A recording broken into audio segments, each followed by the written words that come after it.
A very pleasant good morning, dear readers. Welcome back to my channel, English Mentor. Today, we are going to analyze the editorial of 4th of April. So let us start this editorial in detail. The title of this editorial is Lift Spending. Lift का मतलब होता है ऊपर की तरफ उठाना, spending का मतलब होता है खर्चा, यानी खर्चे को ऊपर उठाना. On core sectors का मतलब हो गया जो मुख्य सेक्टर्स हैं. आउटपुट डाटा, आउटपुट का मतलब हो गया एक तरीके से प्रोडक्शन करना. अगर हमारी सरकार को, भारतीय सरकार को अपनी इकोनॉमी को, अर्थव्यवस्था को मजबूत करना है तो उसको जो इंटरनल जो प्रोडक्शन है उसको बढ़ाना होगा. उसके जो कोर सेक्टर्स है, जो मुख्य सेक्टर्स हैं, उसकी स्पेंडिंग को बढ़ाना होगा, खर्चा बढ़ाना होगा, जिससे कि अर्थव्यवस्था को क्या मिले, सहारा मिले और हमारी अर्थव्यवस्था क्या उसके स्टेबल हो सके. द सेंटर, जो केंद्र सरकार है, मस्ट क्रैंक अप का मतलब होता है किसी चीज को इंक्रीज करना, बढ़ाना. कैपिटल स्पेंडिंग, तो हमारी जो केंद्र सरकार है उसको क्या करना पड़ेगा, जो कैपिटल पूंजीगत स्पेंडिंग का मतलब है खर्चा. तो जो सरकार है उसको क्या करना पड़ेगा, पूंजीगत खर्चे बढ़ाने होंगे, उसको इंप्रूव करना होगा, इंक्रीज करना होगा. If it wants to stock the economy, stock का मतलब होता है पेसिफाई करना, यानी एक तरीके से गति देना. अगर सरकार चाहती है कि इकोनॉमी को गति प्राप्त हो तो उस इकोनॉमी को, उस अर्थव्यवस्था को गति देने के लिए सरकार को क्या करना पड़ेगा, कैपिटल स्पेंडिंग को बढ़ाना होगा, अपने खर्चे जो है उसको बढ़ाना होगा, जिससे कि हमारी इकोनॉमी को सहारा मिल सके, उसको गति मिल सके. ऑफिशियल इंडस्ट्रियल डाटा, ऑफिशियल आधिकारिक, इंडस्ट्रियल औद्योगिक डाटा का मतलब आंकड़े. जो आधिकारिक औद्योगिक जो डाटा है, आंकड़े हैं फ्रॉम फरवरी, जो फरवरी महीने से लिए गए हैं, वो दिखाते हैं क्या, output in the 8 core sectors. जो हमारे जो 8 मुख्य जो सेक्टर्स हैं उनके अंदर किस तरीके का आउटपुट हुआ. Sectors grew at the fastest pace. उन पर्टिकुलर देखा जाए सेक्टर्स के अंदर, जो हमारे मुख्य 8 ऐसे सेक्टर्स हैं, उन सेक्टर्स के अंदर 5.8 की क्या दिखाई पड़ी है, 5.8 की वृद्धि दिखाई पड़ी है, इंक्रीमेंट दिखाई पड़ा है. एडिट का मतलब होता है सहारा देना. लिबरली का मतलब हो गया बहुत ज्यादा, कह सकते हो लिबरल, एक बहुत ज्यादा प्रभावकारी तरीके से नहीं, बट हल्की फुल्की क्या किया, एक सहारा मिला है. बाय अ लो बेस इफेक्ट, मतलब जो इन पर्टिकुलर 8 कोर सेक्टर्स की हम बात करें, इन पर्टिकुलर 8 सेक्टर्स के अंदर हमें पेस तो दिखाई पड़ा है, जो कि 5.8% का इंक्रीमेंट है, जो कि बहुत ज्यादा प्रभावकारी नहीं है, जितना एक्सपेक्टेड था उससे कम है. प्रोडक्शन का अगर बात की जाए, अहेड कॉन्ट्रैक्टेड का मतलब होता है संकुचित हो जाना, यानी बहुत कम हो जाना. 3.3 ईयर अर्लियर, क्योंकि कोविड की वजह से ये जो प्रोडक्शन था इन कोर सेक्टर्स के अंदर 3.3% तक ये कम हो गया था कोविड की वजह से पिछले साल. लेकिन अभी इसके अंदर इंक्रीमेंट दिखाई पड़ा है 5.1% का, जो कि थोड़ा बहुत इंक्रीमेंट है, इतना ज्यादा प्रभावकारी ये इंक्रीमेंट नहीं है. However, हालांकि when compared with January 2022, हालांकि जनवरी 22 के साथ अगर कंपैरिजन किया जाए इन 8 कोर सेक्टर्स का, output in all these sectors, और इन सभी पर्टिकुलर सेक्टर्स के अंदर जो आउटपुट है, प्रोडक्शन है, एक्चुअली डिक्लाइंड. कंपैरेटिवली अगर देखा जाए, जनवरी के साथ कंपैरिजन किया जाए तो जनवरी में ज्यादा था, फरवरी में ये कम हो गया. विद ओवरऑल इंडेक्स, और पूरा का पूरा जो इंडेक्स है, इंडेक्स का जो सूचकांक, और अगर इन 8 कोर सेक्टर्स के इंडेक्स की तरफ ध्यान दिया जाए, कॉन्ट्रैक्टिंग 5.3, और जनवरी के अंदर क्या था, 5.8 था अराउंड, और अभी ये फरवरी के अंदर आखिर क्या हो गया है, 5.3 हो गया है. जो जनवरी के कंपैरेटिवली भी फरवरी में आकर ये ओवरऑल कोर सेक्टर्स के अंदर जो आउटपुट होना था वो 5.3% तक हो गया, यानी कम हो गया है. इलेक्ट्रिसिटी जनरेशन, और जहां तक बिजली बनाने की बात की जाए, जनरेशन का अगर पैदा करने की बात की जाए, अ गुड इंडिकेटर, जो बिजली है ना वो हमेशा से अच्छा संकेत है, वो बिजनेस एक्टिविटी, क्योंकि बहुत सारी बिजनेस एक्टिविटी होती है वो बिजली के ऊपर डिपेंड करती है. And which contributes about 20% of the weight of the index. और अगर ये जो कोर सेक्टर के इंडेक्स की अगर बात की जाए तो उस इंडेक्स के अंदर 20% जो है ना वो इलेक्ट्रिसिटी कंट्रीब्यूट करती है. तो इलेक्ट्रिसिटी एक बहुत बड़ा फैक्टर है हमारे इन 8 कोर सेक्टर्स के अंदर. डिक्लाइन 3.3%, और इलेक्ट्रिसिटी के कंजप्शन के अंदर भी 3.3% का क्या दिखाई पड़ा है, डिक्लाइन दिखाई पड़ा है, कमी दिखाई पड़ी है फ्रॉम द प्रीसीडिंग मंथ, यानी पिछले महीने से ही। यानी अभी कौन सा महीना चल रहा है, ये मार्च अप्रैल चल रहा है, तो पिछले महीने से यानी मार्च महीने से ही क्या था, ये इलेक्ट्रिसिटी का कंजप्शन में भी कमी दिखाई पड़ी है। स्टील, स्टील एक मेटल है। Another index heavy weight, heavy weight मतलब जो भारी भरकम होता है, that feeds into various sectors of economy. और जहां तक स्टील की अगर बात की जाए तो स्टील भी एक बहुत इंपॉर्टेंट एक फैक्टर है हमारी इकोनॉमी के अंदर, जो कि बहुत सारे ऐसे सेक्टर्स है जिसके अंदर स्टील की बहुत ज्यादा इंपॉर्टेंस है। फ्रॉम हाउसिंग, चाहे वो घर को लेकर हो, चाहे कार को लेकर हो, वाइट गुड्स हो, स्मॉल स्केल इंडस्ट्री हो, और इंजीनियरिंग जो प्रोडक्ट्स होते हैं, पार्ट्स होते हैं, उनको लेकर हो, तो स्टील की जो इंपॉर्टेंस है, उसकी जो डिमांड है, उसको कम नहीं आंका जा सकता है। स्टील की डिमांड हमेशा से बनी रहती है। डिप का मतलब होता है कम हो जाना, 5.2% फ्रॉम जनवरी 2022, और जनवरी से ही स्टील की जो डिमांड है वो भी 5.2% तक पहुंच गई है, यानी कम हो चुकी है, जो कि अपने आप में एक सीरियस कंसर्न है। Making up the largest component of the index, और अगर एक सबसे बड़ा इंडेक्स के अंदर अगर देखा जाए, जो इंडेक्स है कोर सेक्टर्स का इंडेक्स है, उसमें सबसे महत्वपूर्ण जो घटक है वो क्या है, एट अबाउट 28%, और जो 28% हिस्सा निभाता है वो कौन सा घटक है, रिफाइनरी। जो रिफाइनरी जो प्रोडक्ट्स होते हैं वो हमारे कोर सेक्टर्स के अंदर उनका जो वेटेज है वो 28% है। और उसके अंदर भी अगर देखा जाए, for a sector that facilitate other industries by powering mobility, output slid 8% subsequently का मतलब एक के बाद एक करके।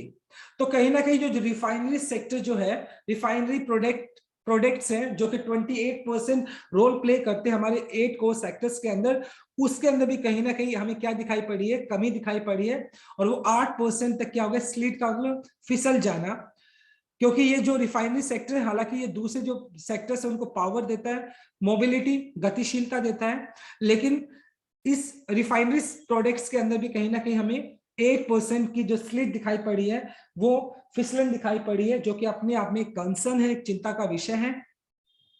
द ओमिक्रॉन, ये एक वेरिएंट है कोविड का वेव। ओमिक्रॉन जब आया था early in the calendar year 2022 की अगर बात की जाए, तो ओमिक्रॉन जो कि एक नया वेरिएंट था कोविड का, उसने दस्तक दी थी। कपल्ड, डबल कर देना, बढ़ा देना विद राइजिंग प्राइसेस, और इससे क्या हो गए थे, हमारे जो जो रोजमर्रा की जो चीजें होते हैं उनके जो प्राइसेस है वो आसमान को छूने लग गए थे, वो प्राइसेस बढ़ गए थे।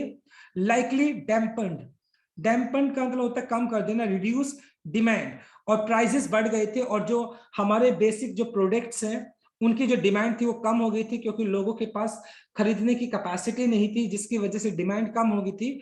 सिग्नलिंग का मतलब इशारा करना, अनइवन, असमान इकोनॉमिक अर्थव्यवस्था रिकवरी। और हमने क्या देखा, एक असमान रिकवरी हमें देखने को मिली अर्थव्यवस्था के अंदर फ्रॉम द ऑनस्लॉट। ऑनस्लॉट का मतलब किसी के ऊपर आहत करना, किसी के ऊपर अटैक करना, ऑफ कोविड-19 पेंडेमिक। और कोविड-19 ने जो आहत किया, पेंडेमिक ने क्या किया, अटैक किया, उसके बाद हमें इकोनॉमी के अंदर, अर्थव्यवस्था के अंदर रिकवरी दिखाई दी है, लेकिन वो असमान क्या दिखाई पड़ी, हमें रिकवरी दिखाई पड़ी है। The road to a full recovery, और अगर हमें अपनी अर्थव्यवस्था के अंदर एक फुल रिकवरी चाहिए, looks long, long and bumpy, bumpy मतलब उबड़ खाबड़।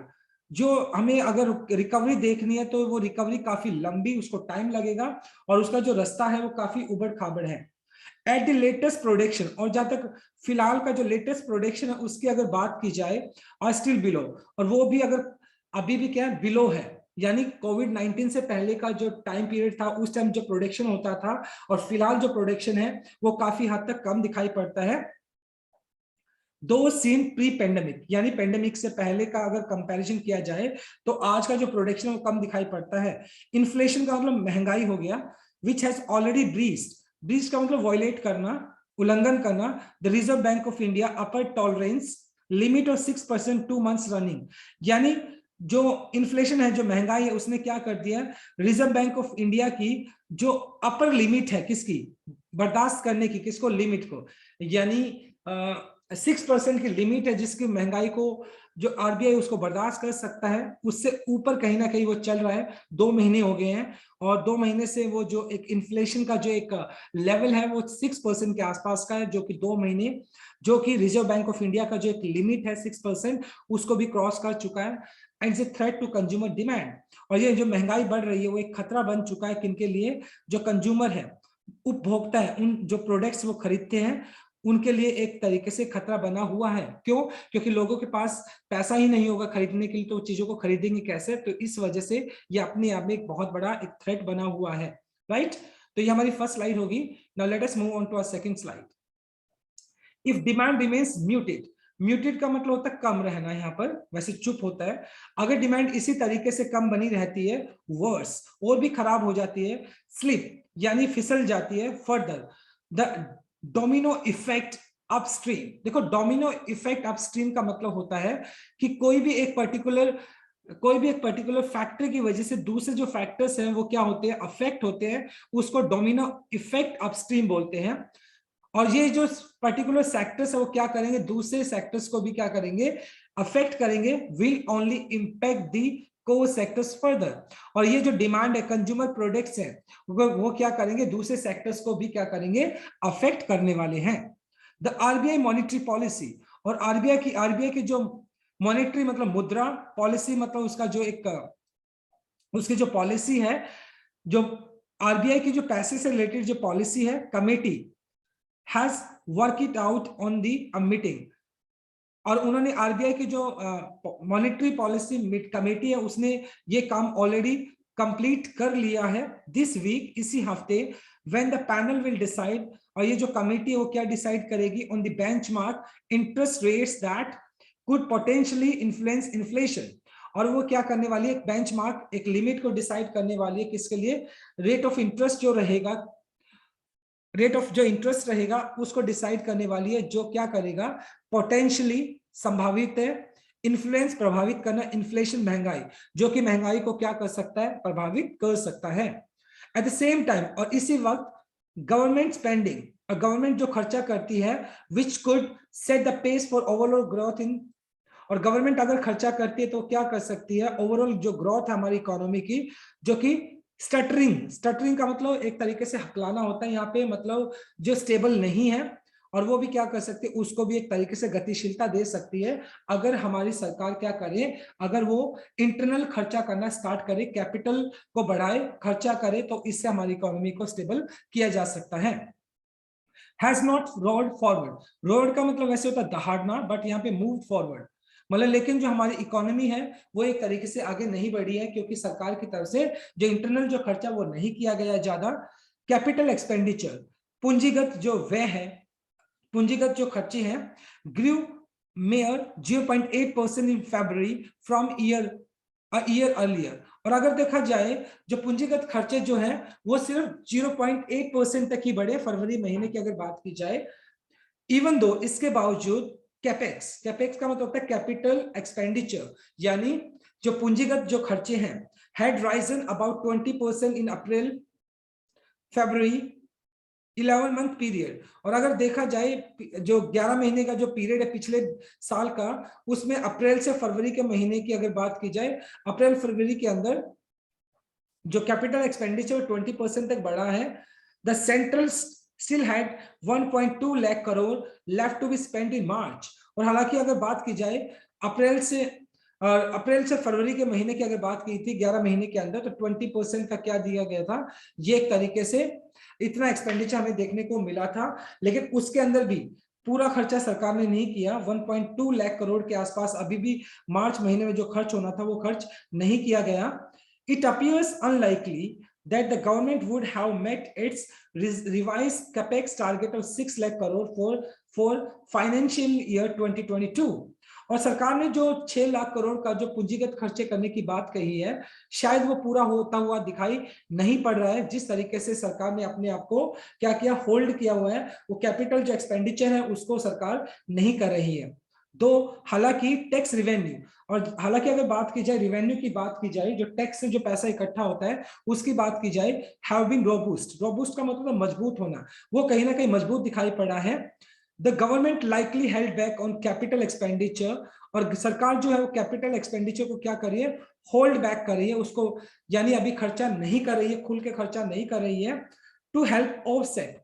ऑफसेट का मतलब होता है किसी चीज की जो इंटेंसिटी होती है उसको कम करना। The lack of disinvestment proceeds it had budgeted for, क्योंकि हमें सरकार ने अगर देखा जाए तो डिसइन्वेस्टमेंट देखने को मिला था अभी, तो उस क्योंकि फिलहाल जो लोग हैं वो डिसइन्वेस्टमेंट की तरफ जा रहे, लोग इन्वेस्ट नहीं कर रहे हैं, तो सरकार ने फिलहाल जो कैपिटल जो एक्सपेंडिचर है उसको कुछ टाइम के लिए होल्ड किया हुआ है, क्योंकि लोग इन्वेस्ट कर ही नहीं रहे हैं गिवन पॉलिटिकल टेंशंस। और अगर इन जियो पॉलिटिकल की मतलब बात हो गया, जो जो जो भूमिगत जो राजनीति है उसकी जो टेंशंस बनी हुई है, the stock market has been too volatile. Volatile का मतलब चेंजेबल, परिवर्तनशील, for the government to go ahead with the initial public offer LIC। और स्टॉक मार्केट की अगर बात की जाए तो स्टॉक मार्केट भी काफी क्या रही है, परिवर्तनशील रही है, और सरकार किसके लिए, सरकार के लिए, गो ahead with initial public offer for the LIC।